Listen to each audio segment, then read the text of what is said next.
do Senhor, amém? Que alegria, estamos juntos nesta quarta-feira. Como eu tinha prometido, hoje nós vamos continuar a Escola Bíblica Dominical.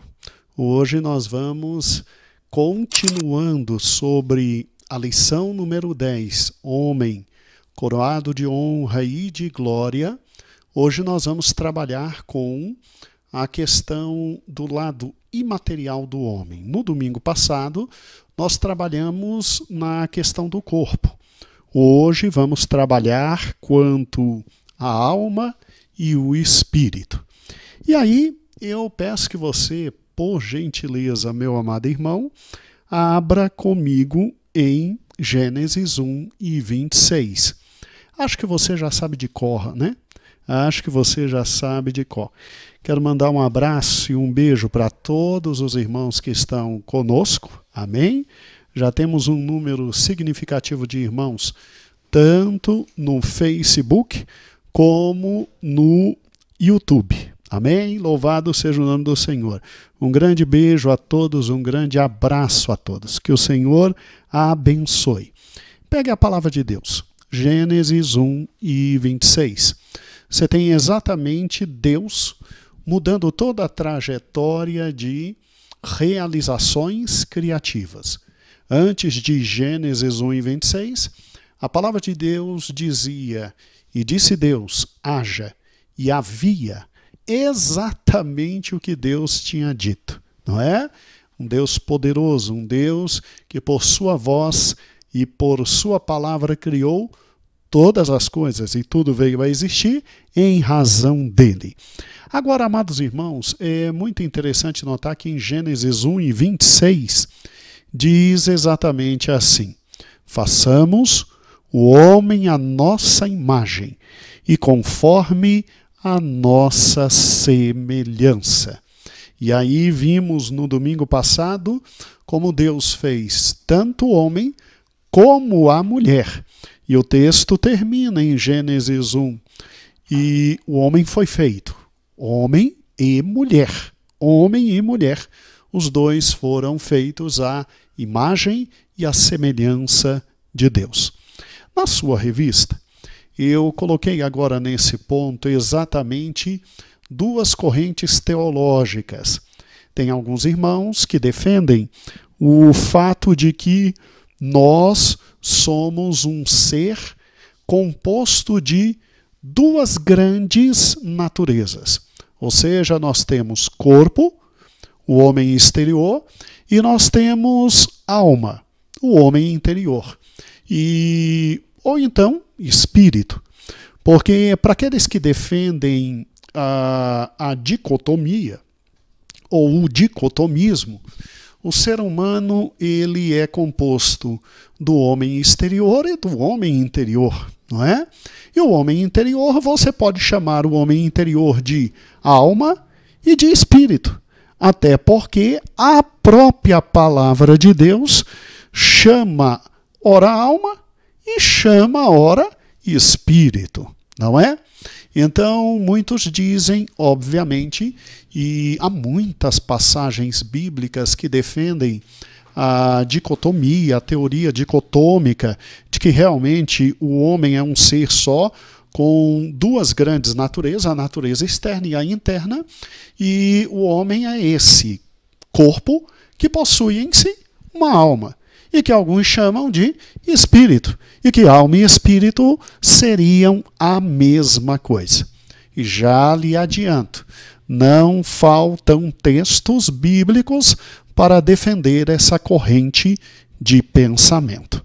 Entretanto, nós do Brasil para Cristo, nós fomos instruídos desde o início, desde o início da obra, de que seria mais correto pensar que o homem é um ser tricotômico, ou seja, o homem é um ser com três grandes partes.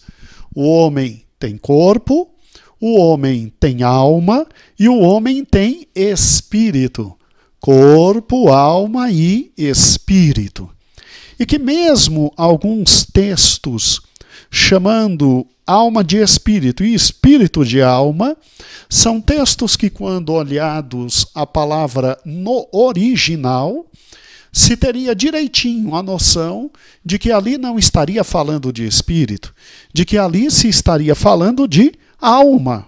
Olha que interessante. Ou então, de que naquele texto que tem a palavra alma, não estaria falando de alma, mas sim de espírito, olhando para o original. Muito bem.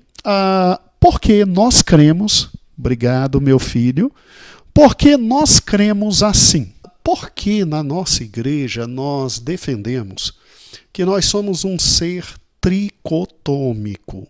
Porque nós defendemos que nós somos corpo, alma e espírito. E olha que domingo passado nós trabalhamos completamente na questão do corpo. Por quê? Vamos juntos. Eu quero que você abra, obviamente, Gênesis 1 e 26. E você vai ver que o texto tem duas expressões centrais. E que no original hebraico são diferentes uma da outra.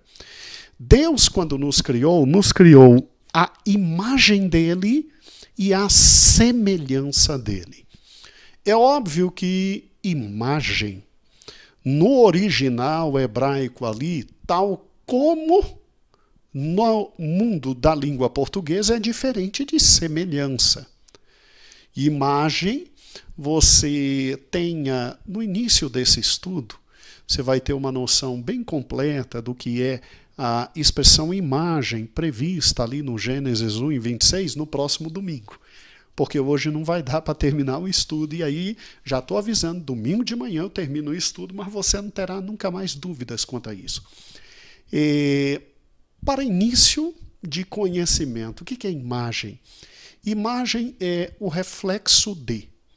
Quando você se olha no espelho, você vê a sua imagem. E a imagem é o reflexo de, tá bom? Isso é muito interessante no mundo da física, né?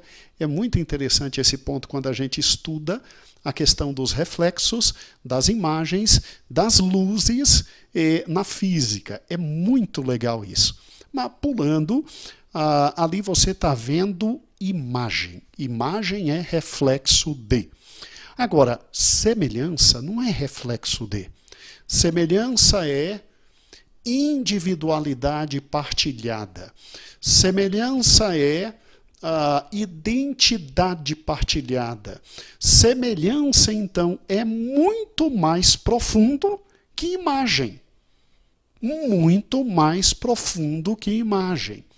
Semelhança é exatamente você partilhar com outros características suas. Enquanto imagem é um reflexo seu, e reflexo não é completamente a realidade, na semelhança você atribui algo da sua essência. Essência. Então, olha que interessante. Quando Deus disse assim, façamos o homem à nossa imagem e à nossa semelhança, é interessante que há em nós algo que é absolutamente idêntico a Deus, que é o Espírito. Você se recorda que o livro de João, Cristo nos ensina que Deus é Espírito e que importa que os seus adoradores o adorem em Espírito e em verdade. Ali em João capítulo 4, Deus, Jesus Cristo, Deus o Filho, está nos ensinando algo sobre a imagem? Não.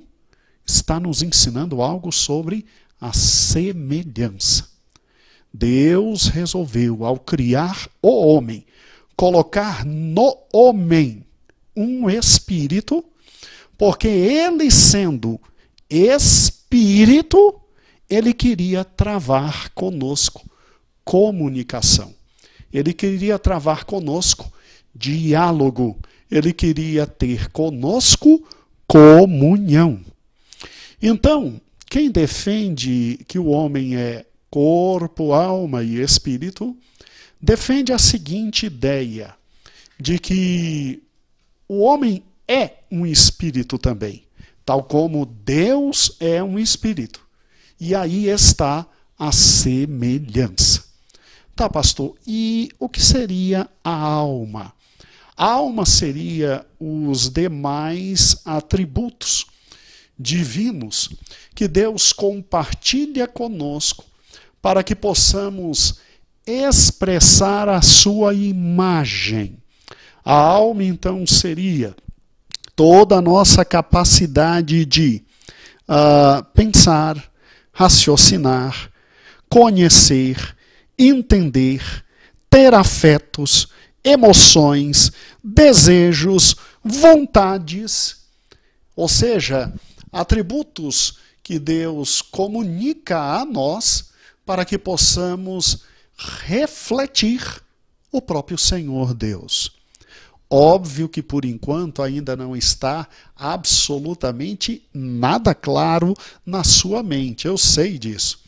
Mas todo mundo que explica a diferença entre corpo, alma e espírito, e o corpo é essa parte externa que eu e você temos, começa com os termos que eu acabei de passar para você, meu amado irmão. E olha que interessante. Se você parar e pensar, então, quando Gênesis, capítulo 1, versículo 26, Deus diz: façamos o homem à nossa imagem e à nossa semelhança. Deus Pai, que é Espírito, Deus Filho, que também é Espírito, e Deus Espírito Santo, que também é Espírito, fez e colocou no homem um Espírito. Então, olha que lindo. Você é a semelhança de Deus o Pai, de Deus o Filho e de Deus Espírito Santo, porque você tem um Espírito. E você é um Espírito. Agora, olha que interessante. Ao contrário de Deus o Pai, você é um Espírito e você tem um corpo. Deus o Pai é Espírito.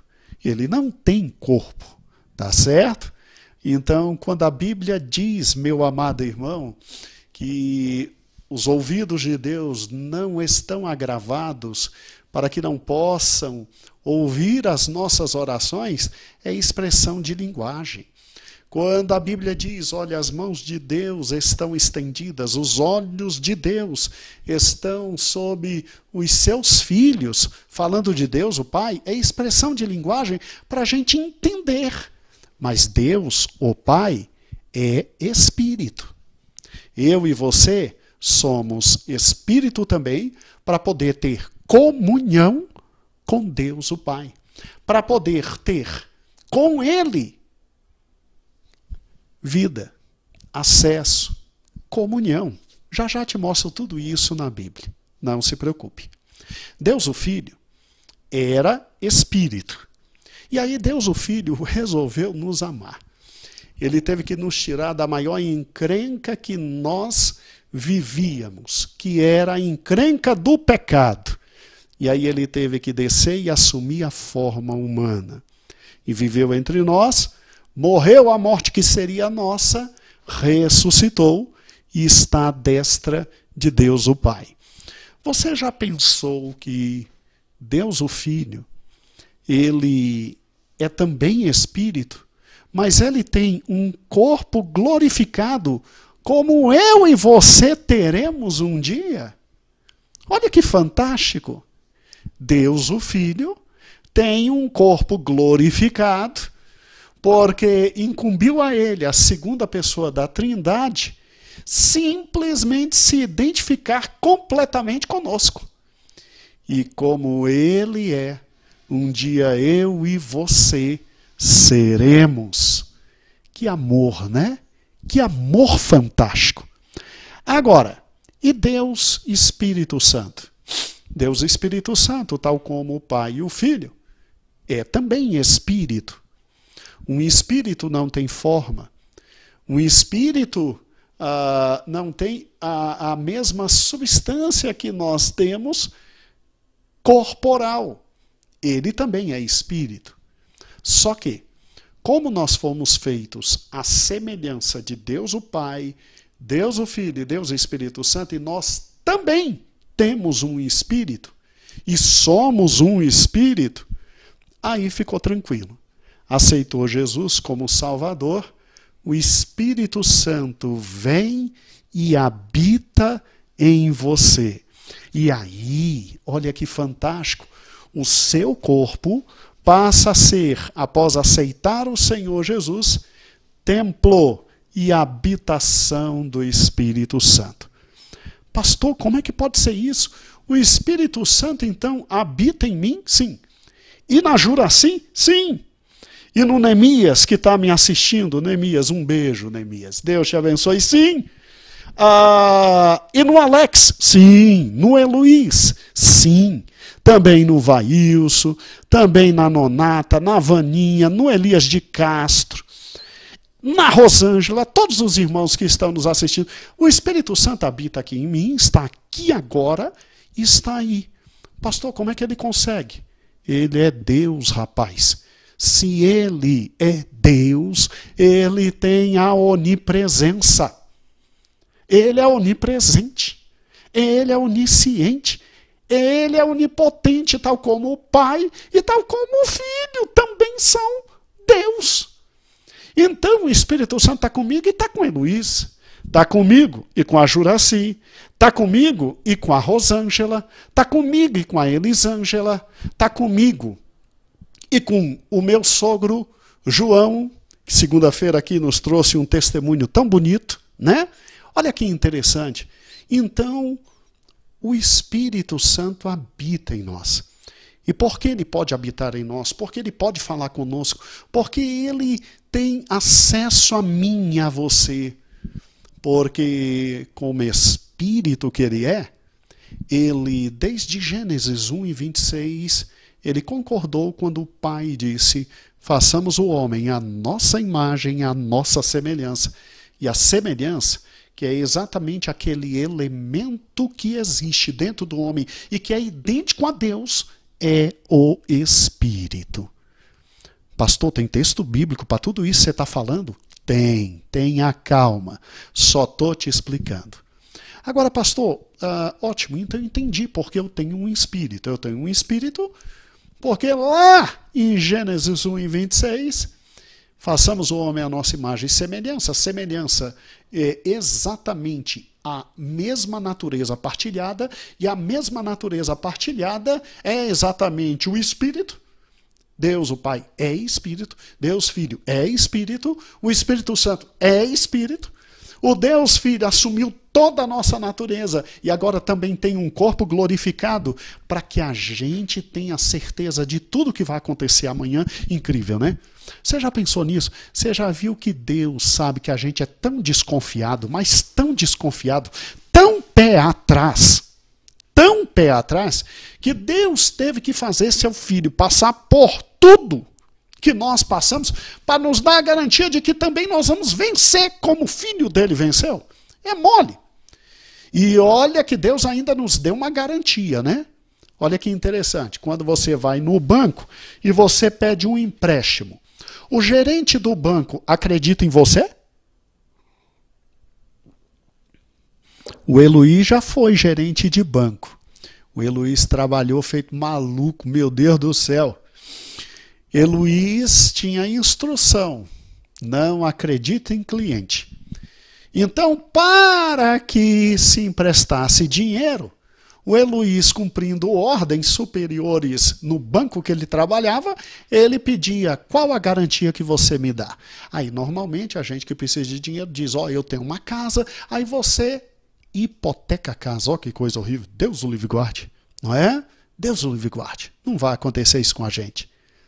Pois é, Deus sabia que eu e você éramos tão desconfiados que ele fez o Espírito Santo habitar em nós, e o Espírito Santo habita em nós e nos transmite todas as verdades.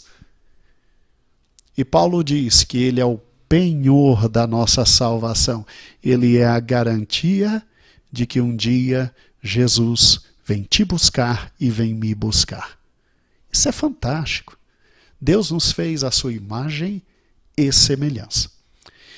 Então, Vaninha, meu amor, preste atenção. A semelhança é o quê? Você e o Moisés, que estão me assistindo. A semelhança é o quê? O Espírito. Portanto, você e o Moisés têm um Espírito.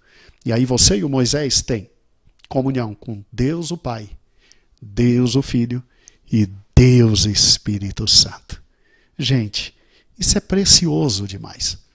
Mas Deus não nos fez somente com a semelhança, aquele elemento idêntico a Ele.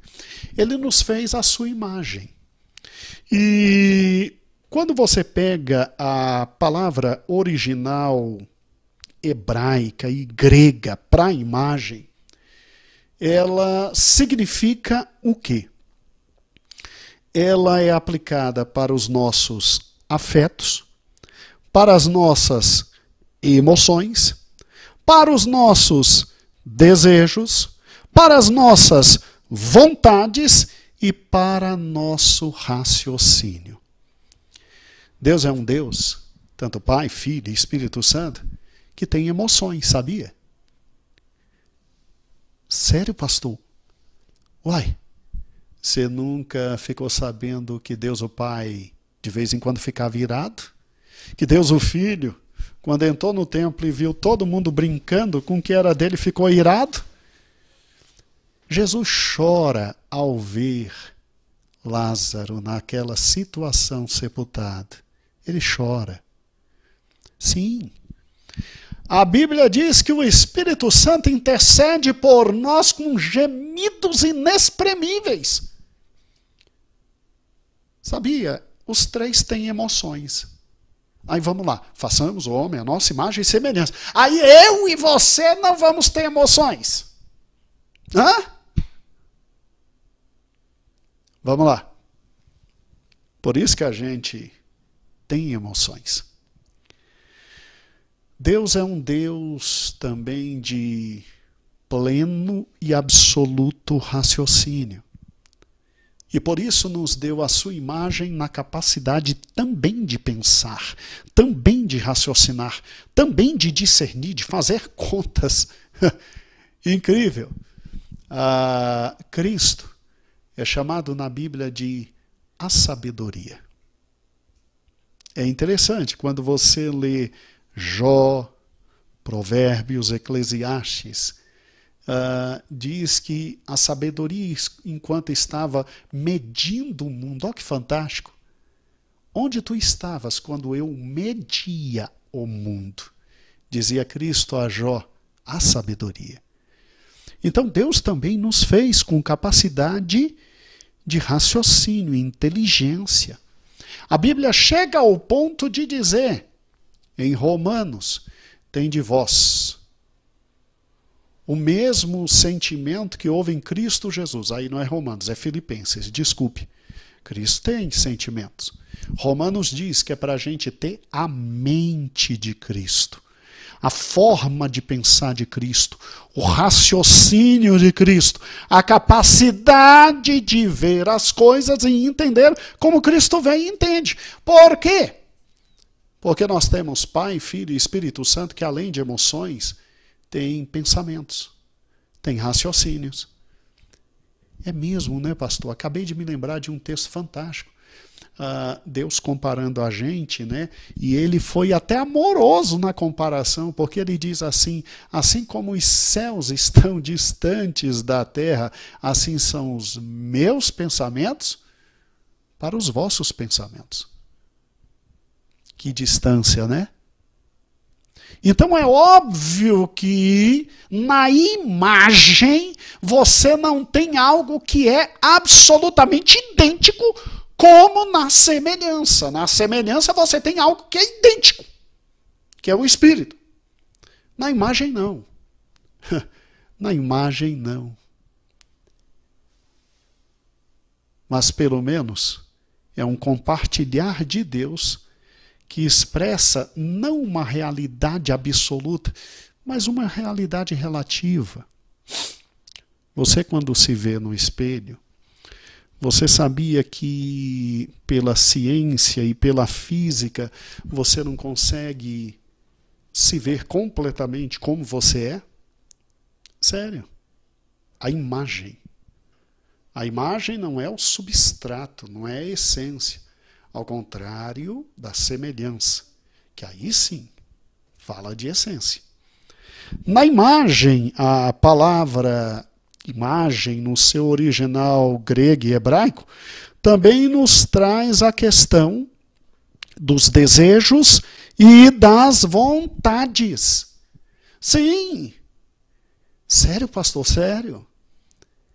Nós desejamos, nós temos vontade, nós temos interesse, nós raciocinamos, nós pensamos, nós nos emocionamos, porque nós somos a imagem de Deus. Imagem de Deus. E antes de ler qualquer versículo, eu quero que você não se esqueça. Façamos o homem a nossa imagem e semelhança. Imagem é o quê? A alma. Semelhança é o quê? O espírito. Daí a diferença entre alma e espírito. Não tem como nós sermos a imagem de Deus e dizer que a imagem de Deus é o corpo. Não, Deus não tem corpo. O único elemento da Trindade, o único da Trindade que hoje tem corpo por culpa nossa, porque quis se tornar um de nós, e agora tem corpo ressuscitado, transformado, por amor a nós. Mas nem Deus Pai, nem Deus Espírito Santo tem corpo. Então, imagem e semelhança, porque tem gente que defende o dicotomismo dizendo que a semelhança é a parte interna das emoções, conhecimento e etc. E que a imagem seria o corpo. Não, não, de maneira alguma. Nós somos um ser trino. Nós temos uma tríade. Assim como tem Pai, Filho e Espírito Santo, nós somos corpo, alma e espírito. E é em razão disso, que você começa a compreender algumas coisas e ficar com o pé atrás, hein? Tá me ouvindo? Toma cuidado com você. Porque Adão foi criado em perfeição. Mas quando Adão cai, a imagem se distorce. A imagem é afetada. E o espírito? O espírito ficou como que morto. Sério.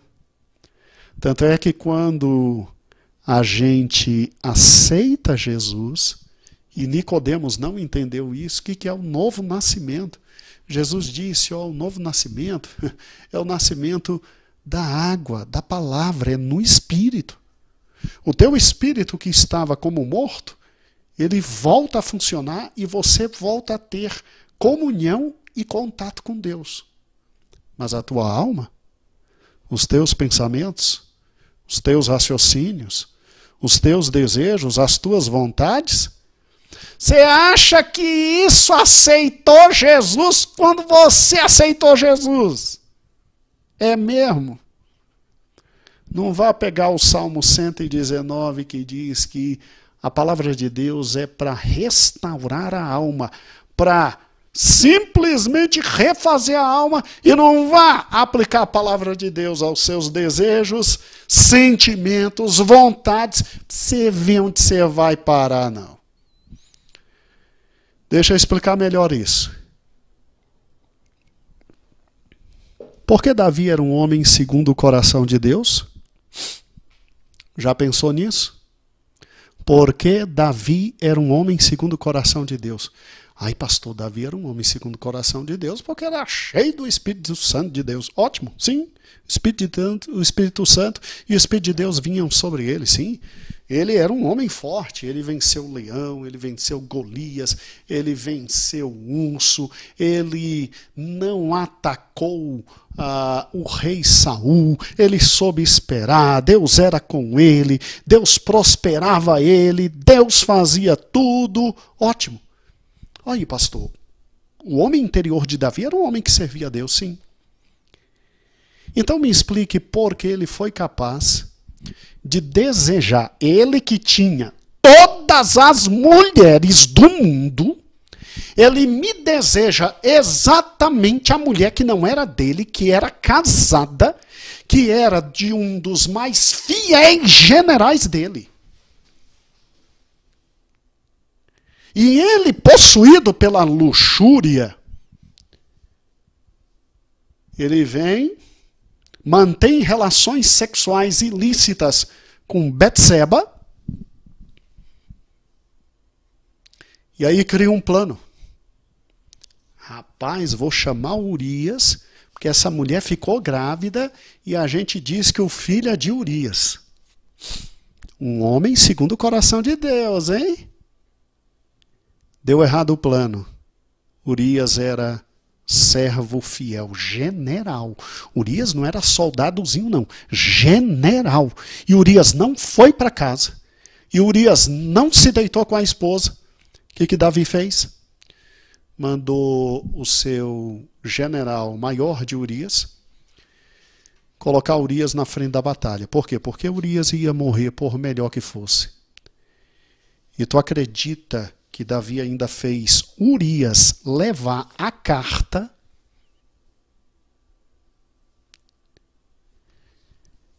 que selava a morte dele? Vai, me explica. Que homem é esse, cheio do Espírito de Deus, que faz isso? Que adultera? E que depois de adulterar ainda comete um assassinato? E a mente é tranquila. Até que Natan vai e o repreende. Como é que a gente é capaz de ser cheio do Espírito Santo e sair da igreja depois de transbordar em língua e, na primeira postagem no Face, machucar o outro irmão?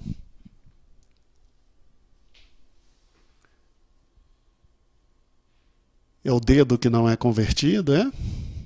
É isso aí? Escute, o teu homem interior não pode te enganar, não. Você tem espírito com o qual você tem comunhão com Deus. É por isso que Deus, quando fala na sua palavra, Ele fala a você. O que é que te diferencia de alguém que lê a Bíblia e simplesmente não sente nada? É porque o espírito dessa pessoa não funciona. Ele tem que nascer de novo para o espírito funcionar. E em você funciona. Porque Deus fala com você. Deus fala por intermédio de hinos. Deus fala por intermédio da palavra. Deus fala porque a Bíblia diz que a voz de Deus é uma comunicação de espírito para espírito. Nós chegamos, Paulo chega a dizer que nós só chegamos a entender que nós somos filhos de Deus porque Deus, o Espírito, fala ao nosso espírito. E aí a diferença do crente para o incrédulo. A diferença daquele que ouve a palavra de Deus. Agora não vá confiando em tudo que está aí dentro, não. Porque quem é dicotomista diz assim, não, tudo que sai aqui de dentro está vindo de Deus. Ira santa, né? Ódio santo. Não. Vontade de pegar a mulher do vizinho, isso é santo, está vindo aqui de dentro. O meu homem interior, não existe diferença de alma e espírito, então tudo que vem aqui de dentro é dominado pelo Espírito de Deus, então Deus está me levando a adulterar. Uai, que Deus é esse? Sabe por que isso acontece? Porque as pessoas não compreendem que há uma diferença entre alma e espírito. O teu espírito, quando você aceita o Senhor Jesus, ele revive, ele renasce. Isso é o novo nascimento. E aí Deus começa a falar direto com você e você sabe que ele está falando com você. Aí um hino fala com você. Um texto bíblico fala com você. Aí você, em plena quarta-feira, você está diante de um celular porque tem sede de ouvir a palavra de Deus. É a maior prova de que teu espírito está funcionando e que você é uma nova criatura. Agora escute. Você não tem aí dentro só um espírito. Você tem também alma. E o que está na alma? Emoções. É por isso que mesmo sendo batizado no Espírito Santo, você é capaz de se apaixonar pela mulher do outro. Porque você não tem só espírito, você tem também alma. É por isso que mesmo sendo capaz de falar línguas num culto inteiro, você e eu somos capazes de chegar em casa, ligar para o irmão e falar todo tipo de besteira para ele para magoar. Sabe como é que é? Sabe como é que é? Por quê? Porque não existe só espírito, existe alma. Na alma estão as emoções. Vá acreditando em tudo que é sentimento que você tem.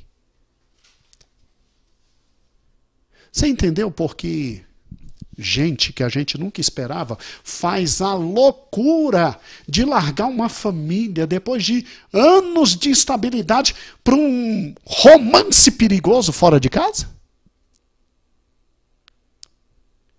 É porque ele confunde as coisas aqui dentro. Ele diz, não, está aqui dentro. Se está aqui dentro, o Espírito Santo está aqui dentro. É o Espírito Santo está me levando. É não. Alma é diferente de espírito. Não confie nos seus sentimentos. Raciocínio? Ah, meu Deus do céu. Pastor, como é que tem gente que é capaz de escrever livros tão fantásticos contra a Bíblia, contra Cristo, contra a palavra de Deus, e são homens inteligentíssimos. Inteligentíssimos. Uai, na alma estão os pensamentos. Se o espírito está morto, minha alma vai ser guiada por que pensamentos? Com o espírito vivo. Eu, tomando ceia, sendo batizado, orando, assistindo, lendo a palavra de Deus, eu ainda sou capaz de pensar besteira. Eu e você. Sério?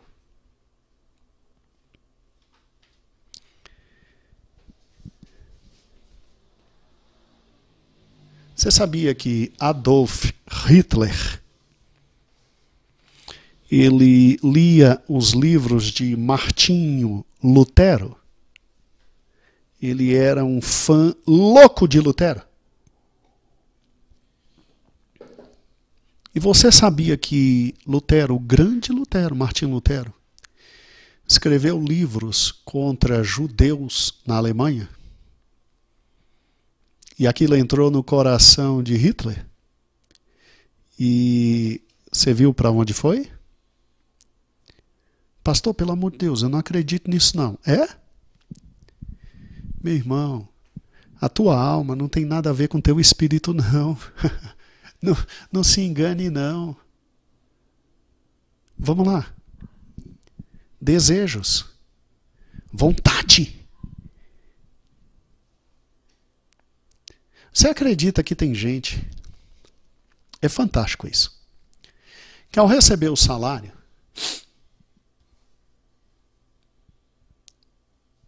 que é de R$1.000, olha a propaganda e olha a loja, e agora voltou, hein? Hoje voltou o comércio. Consegue gastar 1.500.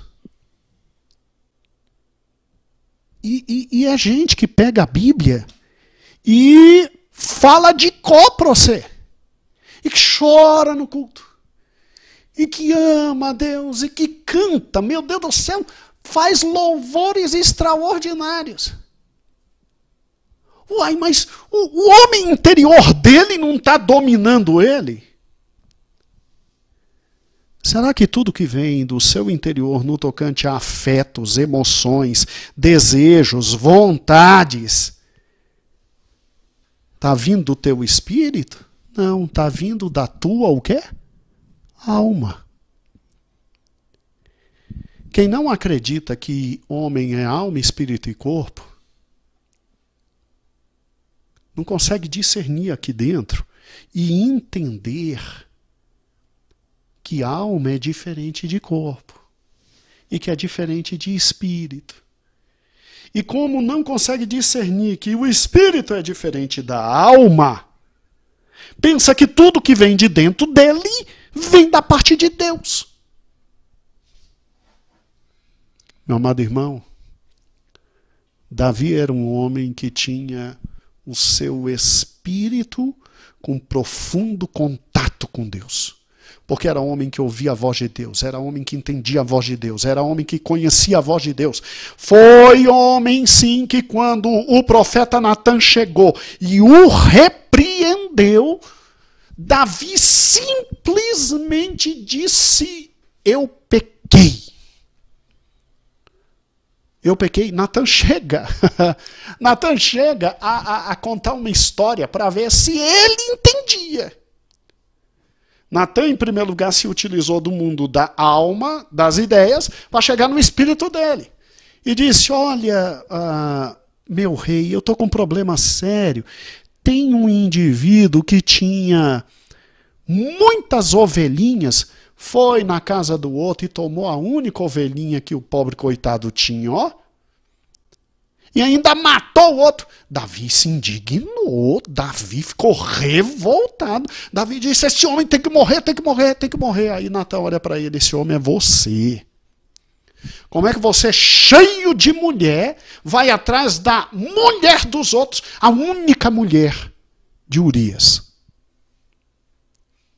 Na hora, o Espírito fala, o Espírito de Davi, ele diz: eu errei, e ele pede perdão, e ele vai atrás de Deus, e ele luta pelo perdão. Mas até esse momento, Davi tinha sido controlado absolutamente pela alma. Cuidado. Façamos o homem a nossa imagem, nossa semelhança, diz que você tem um corpo, que você tem uma alma, você tem um espírito. E que quando você aceitou Jesus, você nasceu de novo. O espírito voltou a funcionar. Por isso você tem contato com Deus. Por isso Deus fala com você. Por isso você tem discernimento espiritual. Por isso que você, inclusive, sabe quando uma pessoa está falando, é quando o demônio está falando por ela. Você tem discernimento espiritual. Mas você não se esqueça que a minha e a sua alma também existem. São imagens, mas foram destruídas pelo pecado. Que a gente não pode confiar nos nossos afetos, nas nossas emoções, nos nossos desejos, nas nossas vontades. Cuidado com a alma. E feita essa introdução, vá para 1 Tessalonicenses. 1 Tessalonicenses, capítulo 5.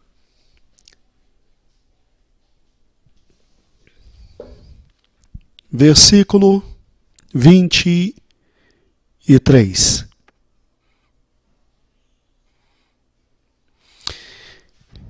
Você vai fazer um dever de casa. Amanhã não tem o nosso vídeo tradicional, o nosso áudio tradicional da leitura diária, né? E eu que vos falo, peguei 4 dias de descanso. 4 dias de descanso, hein? Até brinquei no vídeo, eu até disse assim, que entre o Velho Testamento e o Novo Testamento tem 400 anos de silêncio. Então, peguei 4 dias de descanso e a gente começava na segunda-feira, né? Na segunda-feira. E louvado seja o nome do Senhor. Ainda bem que a gente tem um Deus que não descansa e não se cansa, né? E compreende que a gente, tadinho, precisa de 4 longos dias de descanso. Então amanhã, lê 1 Tessalonicenses capítulo 5, todinho. Lê ele todinho. Você vai ver que capítulo lindo, são recomendações de Paulo aos irmãos ali em Tessalônica. E ele lá no versículo 23 diz: o mesmo Deus de paz. 1 Tessalonicenses 5, 23, o mesmo Deus de paz vos santifique em tudo. Que tudo, pastor? O vosso espírito, e toque interessante, alma e corpo sejam conservados, íntegros e irrepreensíveis na vinda de nosso Senhor Jesus Cristo. É óbvio que a gente tem que entender isso aqui na medida da possibilidade até física, né? Quando Paulo diz, conserva o teu corpo íntegro, não significa que você tem que, ao morrer, mandar embalsamar para que o corpo não se destrua. Não. O mesmo Deus que mandou a gente conservar o corpo íntegro é o Deus que no Velho Testamento diz, olha, tu és pó, e ao pó voltarás. Conservar o corpo íntegro é, meu corpo não vai servir à prostituição, à maldade, à lascívia, à glutonaria, à inveja, à feitiçaria, à maledicência. Meu corpo é do Senhor Jesus, entendeu? E o que eu acho fantástico, isso é conservar o corpo, porque nosso corpo vai ser destruído naturalmente para a gente ter o corpo glorificado. Agora, também é para conservar íntegro a alma. Meu Deus, pastor, por Cristo, como é que eu conservo íntegra a minha alma? Se há um conflito aqui dentro de mim, é aquilo que Paulo disse, o que eu quero fazer eu não faço, o que eu não quero eu faço. Pastor, eu escuto a palavra de Deus, ela entra no meu coração, mas passa um segundo, eu estou com um dedo. Engraçado como as pessoas ficam corajosas no WhatsApp, né? Eu estou com o dedo no WhatsApp machucando os outros. Eu estou com o dedo no WhatsApp falando mal dos outros. Ai, pastor, o que é isso? É a alma. Que se você não subordinar e eu não subordinar a palavra de Deus, ela não se corrige nunca. É a alma. Tem que conservar íntegra a alma. Tem que subordinar a palavra de Deus a Deus. E a tua alma a Deus e a palavra de Deus. E eu acho interessante isso, irmãos, porque não só a alma e o corpo, mas também o espírito. Ou seja, o teu espírito tem que se conservar no frescor da vida, querendo Deus, amando a Deus, buscando a Deus, se alegrando com coisas simples e maravilhosas. Olha o hino que o Rubão cantou aqui, né? Bonito. Eu até ia começar a mensagem brincando e dizendo, meu Deus do céu, irmãos, quase eu não consigo entrar, que o Rubão não queria deixar eu entrar. Mas todo mundo sabe que estava gravado, né? Queria mexer com o Rubão. Agora, olha que interessante, olha que hino lindo. É manter o espírito fresco. É manter o primeiro amor, o primeiro desejo, a vontade. Você tem que lutar. Você tem que pegar, e eu tenho que pegar, nós temos que pegar nossa mente e subordinar a mente de Cristo. Nossas vontades à vontade de Cristo. Nosso corpo tem que ser crucificado. E o Espírito tem que nos dominar. Completamente.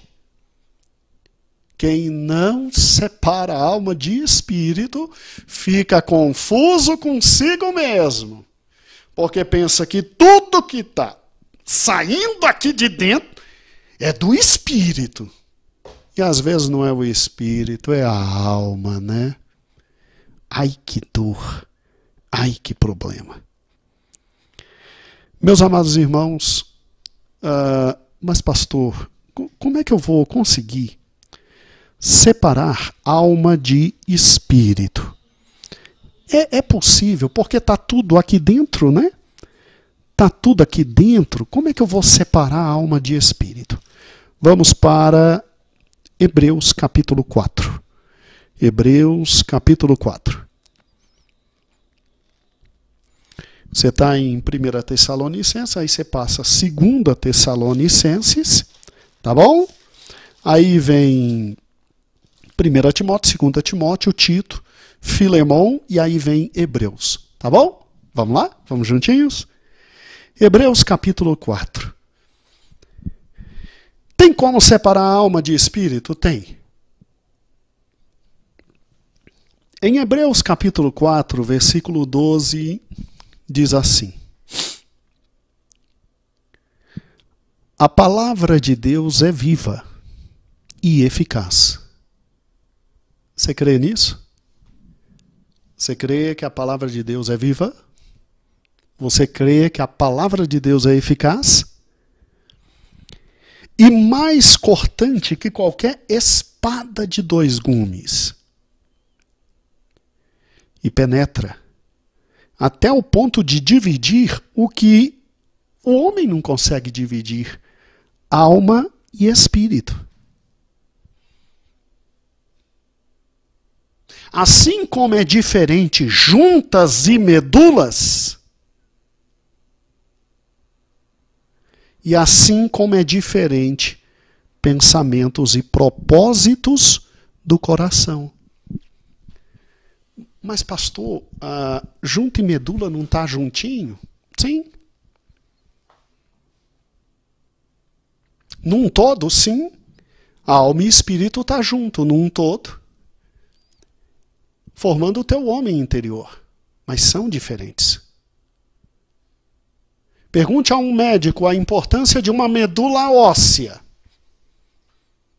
Pergunte a um médico a importância de uma medula óssea. Pergunte ao Rafael. Acho que talvez o Rafael esteja me ouvindo nesse momento, o filho da Rosana, que está estudando medicina. Pergunte a ele a importância de uma medula óssea. Sério? É mesmo, pastor? Tem diferença entre pensamento e propósito do coração? Tem. Mas é quase igual, sim, mas tem diferença. A Bíblia consegue separar pensamento de propósito. A Bíblia consegue separar pensamento que é mero pensamento e pensamento que vem sem propósito. Pode me dar um exemplo, pastor? Posso? Vamos juntos. Imagine que você está desejoso de beijar sua esposa. Não tem desejo melhor, né? Deus nos deu esposas. Esposas são seres maravilhosos.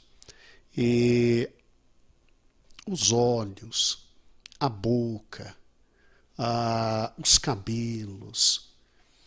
Irmãos, o corpo de uma mulher, e principalmente de uma mulher santa como sua esposa, é algo muito bonito.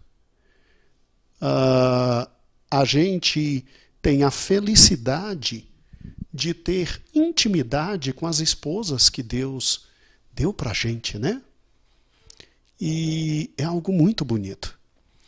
E aí, de repente, você está desejoso de, numa noite X, manter relações sexuais com sua esposa. Óbvio. Seja cavalheiro, né? Leva um presente, uma flor, fala coisa bonita, expressa pensamentos bonitos, né? Olha aí, pensamento com propósito. olha para ela e diz, meu amor, mas você é tão linda. Meu amor, você é maravilhosa. E você é fantástica. Brinca com ela. E aí ela vai ver que os teus pensamentos estão sendo manifestados com propósito, né? Com propósito. Agora, às vezes existe pensamento que é expressado sem propósito. Por exemplo, tua esposa está se arrumando para o casamento. É lógico que ela quer ficar bonita. Afinal de contas, é tua esposa. Ela quer ficar bonita, né? E quer se apresentar bonita. Quem não tem vaidade com casamento somos nós homens mesmo, né? A gente entra numa roupa depois de tomar um banho e vai penteando o cabelo quando chega na festa. Tá tudo bom pra gente, elas não. Passa o dia inteiro no cabeleireiro e etc. E é bom que a economia anda, não é verdade? Quer dizer, quando ela olha para você e ela pergunta, amor, tô bonita? E você diz, tá bonita, meu bem.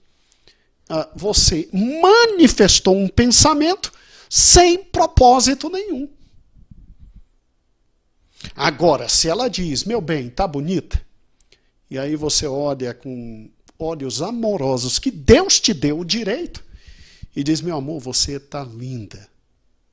E hoje à noite eu quero um particular com você. Opa, olha que interessante. Aí está um pensamento com um propósito. Você entendeu? Quer dizer, quando as pessoas falam com a gente, ó que interessante isso, quando as pessoas conversam com a gente, às vezes você fica assim, peraí, ele quis falar isso mesmo? Ele quis dizer isso? Qual foi o propósito que ele tinha com esse pensamento que ele trouxe? E às vezes a pobre pessoa só trouxe um pensamento sem propósito nenhum. Sem propósito nenhum. E daí a dificuldade que muitas mulheres têm na vida, hein, irmãs? Cuidado com isso. 90% das irmãs ficam procurando cabelo em ovo. A pessoa fala algo sem propósito e fica tentando achar propósito em tudo. Pelo amor de Jesus, né? Tenha santa paciência. Pois é. A palavra de Deus, ela é tão fantástica que ela consegue entrar no inimaginável e no impensável. Ela consegue discernir pensamento de propósitos. Olha que fantástico. Então, pensamentos sem propósito e pensamentos com propósito. Ela consegue separar juntas de medulas. Não são realidades diferentes? São. Pensamentos e propósitos, realidades diferentes. Muito juntas, difíceis de separar. Junta e medulas, e ela separa também espírito de corpo e de alma. Ela tem esse poder de separar. E se a Bíblia consegue separar espírito de alma, nós vamos separar.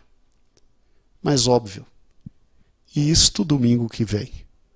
Hoje a introdução e eu te convido a acordar domingo que vem, às 9 horas da manhã, para a gente pegar cada um dos textos bíblicos e separar alma de espírito. Tá bom? E você vai ficar impressionado com a questão das traduções bíblicas. Bom que eu converso também um pouquinho com você sobre tradução bíblica. Então vamos ler o texto, o último texto dessa noite. Hebreus 4:12 diz assim: porque a palavra de Deus é viva e eficaz e mais cortante que qualquer espada de 2 gumes e penetra até o ponto de dividir alma e espírito, juntas e medulas, e é apta para discernir os pensamentos e propósitos do coração, porque existe diferença de pensamento e propósito, de junta e medula e de alma e espírito. Creia, Jesus está voltando. E ele espera que você e eu apresentemos para ele íntegros, corpo, alma e espírito. Daí o motivo porque somos tricotomistas. E domingo de manhã eu vou aprofundar e te mostrar textos bíblicos em que se diz o que é alma e se diz o que é espírito. Amém? Começamos então. E, desculpe, eu não poderia simplesmente em uma hora te passar tudo isso que é tão profundo e todos os textos. No domingo eu prometo que eu termino e louvado seja o nome do Senhor Jesus. Venha participar conosco da Escola Bíblica todos os domingos às 9 horas da manhã.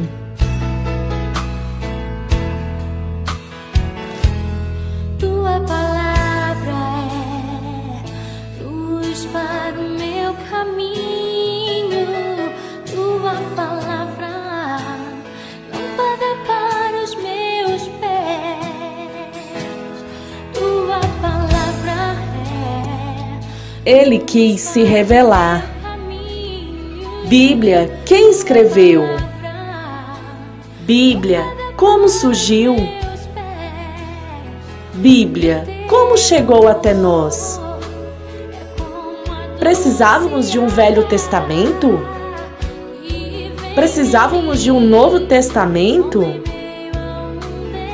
E agora, ele quis se revelar? Ele quis criar. E agora, ele quis criar.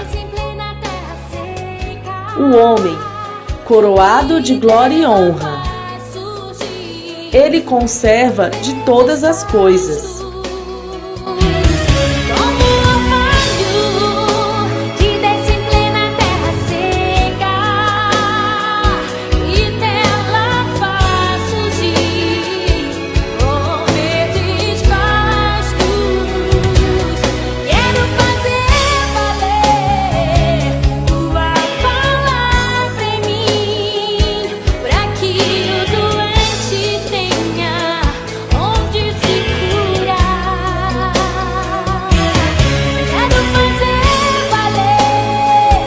Igreja Evangélica Pentecostal do Brasil para Cristo.